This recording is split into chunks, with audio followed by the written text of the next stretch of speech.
السلام عليكم ورحمة الله وبركاته أصحابتنا كحيران دير نيوز waxaan idin wadaa saddex arrimood oo ay tahay inaadan qasab uga raadinin lamaanahaaga ama lamaantaadaba si kasto oo aad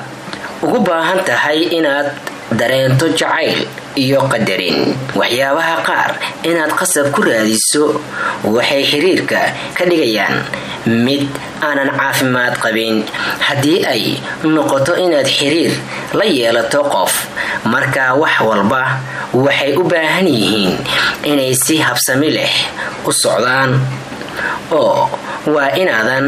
weligaa qasab ku raadin lambarkow ma ahan inaad lamaanahaaga ka barido waqtigiisa isaga ama iyada haddii isaga iyada ay runtii rabto inay waqti kula qaadato way kula qaadan doontaa haddayna rabin marka diyaar uma ahan inay waqti kula qaadato weliga ha ku qasbin lamaanahaaga inuu waqti ku siiyo sababtoo ah ku qasbida lamaanahaaga inuu ku siiyo waqtigiisa qaybka ma aha xiriir caafimaad qaba lambar 2 kuma qasbi kartid lamaanahaaga inuu ku ixtiraamo ixtiraamku wuxuu ka yimaadaa jacayl taasoo micnaheedu yahay haddii lamaanahaagu sheego inuu ku jecel yahay marka xushmadaadu waa inuu qayb ka yahay jacaylkaaga xiriirka runta ah waa inuu keenaa is-ixtiraam waa in lamaanahaagu arkaa qiimaha aad leedahay iyo muhiimadda aad u leedahay nolosha lambar 3 xiriirka qotada dheer micnihiisu waa isu soo dhawaansho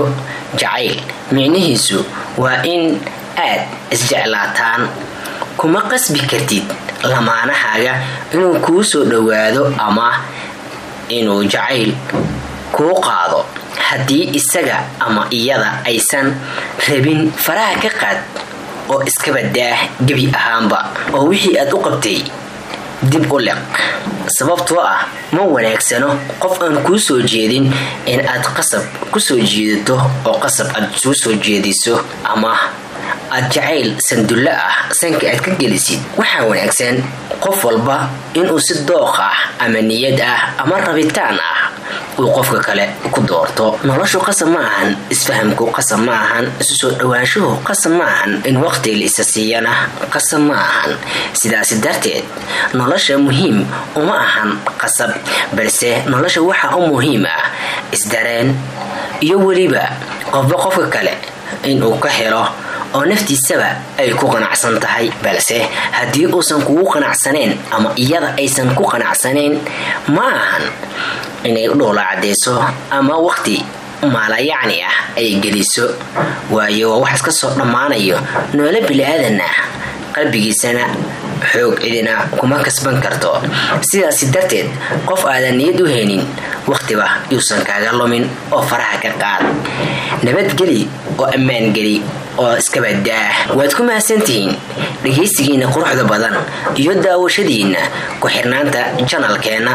waad ku mahadsantihiin maliyamaad jeer iyo kumanaan jeerba waxaan idin leenahay codsiyada aad soo gudbisataan waan idinka aqbali doonaa waan idinla wadaagi doonaa wixii fikir iyo talo ah waad ku mahadsantihiin in badan